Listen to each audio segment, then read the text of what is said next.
പ്രിയ രക്ഷിതാക്കളെ, കുട്ടികൾ കഥകൾ കേട്ട് മിടുക്കരാവട്ടെ. ഇന്ന് കച്ചുവിൻ്റെ അപ്പൂപ്പൻ വീട്ടിൽ ഇല്ലായിരുന്നു. അദ്ദേഹത്തിൻ്റെ പെൻഷനുമായി ബന്ധപ്പെട്ട് ബാങ്കിൽ പോയിരിക്കുകയായിരുന്നു. ഇന്ന് കച്ചുവിന് കൂട്ടായി കിട്ടിയത് അമ്മമ്മ ആയിരുന്നു. അമ്മമ്മ റിട്ടയറായ ഒരു ടീച്ചറായിരുന്നു. കച്ചുവിന് കഥകൾ പറയുന്നത് അപ്പൂപ്പൻ ആയിരുന്നു എങ്കിൽ കച്ചുവിന് കളിക്കാൻ നല്ല കൂട്ടുകാരെ വിളിക്കുന്നത് അമ്മമ്മയായിരുന്നു. അമ്മമ്മ അടുത്ത വീട്ടിലെ നന്ദുവിനെയും സന്ദേശിനെയും കളിക്കാൻ വിളിച്ചു.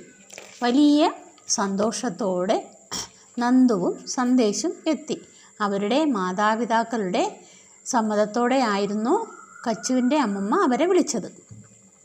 നമുക്ക് ഇന്ന് പുഞ്ചവയലിൽ പോകാമോ? അമ്മമ്മ കുട്ടികളോട് ചോദിച്ചു. എല്ലാവർക്കും സന്തോഷമായി. അടുത്തു തന്നെയാണ് പുഞ്ചവയൽ. അവർ കഥകൾ പറഞ്ഞും കളിച്ചും പുഞ്ചവയലിൽ എത്തി. അവിടെ ജോലിക്കാർക്ക് ഭക്ഷണം കഴിക്കാൻ ഒരു മുറിയുണ്ടായിരുന്നു. വലിയ ഒരു മുറിയാണ്. വയലിൻ്റെ കരയിലാണ് ആ മുറി ഉണ്ടായിരുന്നത്.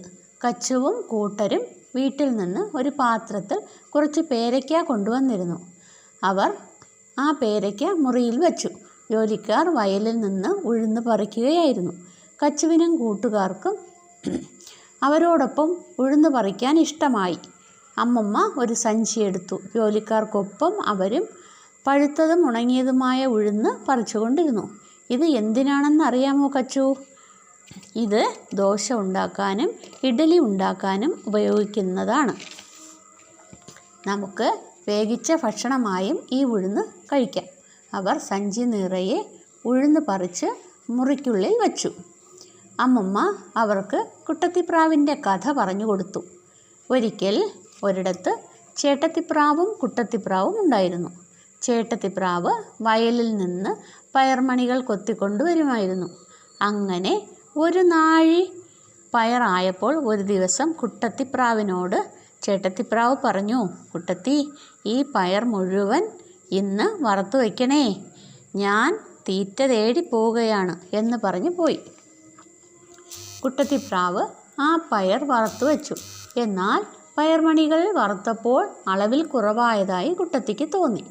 ചേട്ടത്തിപ്രാവ് വന്നപ്പോൾ കുട്ടത്തിപ്രാവ് സന്തോഷത്തോടെ പയർ വറുത്ത കാര്യം പറഞ്ഞു. ചേട്ടത്തിപ്രാവ് നോക്കിയപ്പോൾ കുറച്ച് പയറേ ഉള്ളൂ. ചേട്ടത്തിപ്രാവ് കുട്ടത്തിയോട് ദേഷ്യത്തോടെ ചോദിച്ചു, നീ ഇത് കുറേ തിന്നു അല്ലേ? അല്ല ചേട്ടത്തി, ഞാനിത് തിന്നില്ല, സങ്കടത്തോടെ കുട്ടത്തി അറിയിച്ചു. ചേട്ടത്തി കുട്ടത്തിയെ കൊത്തി കൊത്തി കൂടിന് പുറത്താക്കി. എന്നിട്ട് അതുപോലെ കുറേ പയറെടുത്ത് വറക്കാൻ തുടങ്ങി. വറുത്ത് കഴിഞ്ഞപ്പോൾ അതുപോലെ കുറഞ്ഞു പോയി. പയർ വറുത്താൽ കുറഞ്ഞു പോവും എന്ന് അന്നാണ് ചേട്ടത്തിപ്രാവ് മനസ്സിലാക്കിയത്. പാവം കുട്ടത്തി, അവൾ എവിടെ? പാവം, എൻ്റെ കുട്ടത്തി പാവം എന്ന് പറഞ്ഞ് കൂടിന് ചുറ്റും പറന്നു നടന്നു. കുട്ടത്തിപ്രാവിനെ കണ്ടെത്തുകയും ചെയ്തു. സ്നേഹത്തോടെ തലയിലെ മുറിവുകൾ തടവിക്കൊടുത്തു. ആരെയും കാര്യമറിയാതെ ഉപദ്രവിക്കാൻ പാടില്ല എന്ന് ഈ ഒരു പാഠം നമ്മെ പഠിപ്പിക്കുന്നു.